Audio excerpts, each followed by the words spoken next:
Hello viewers, in this video I'll show how to fix Instagram story restyle option not showing problem. Let's see how to fix this problem. Tap on hold Instagram, click on app info or I button,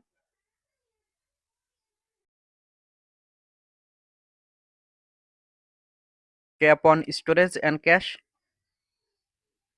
tap on clear storage, tap on delete. Go to Play Store, click on search bar,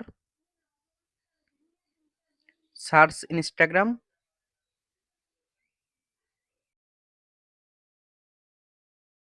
make sure update Instagram app on your phone. Go to Instagram, click on story option,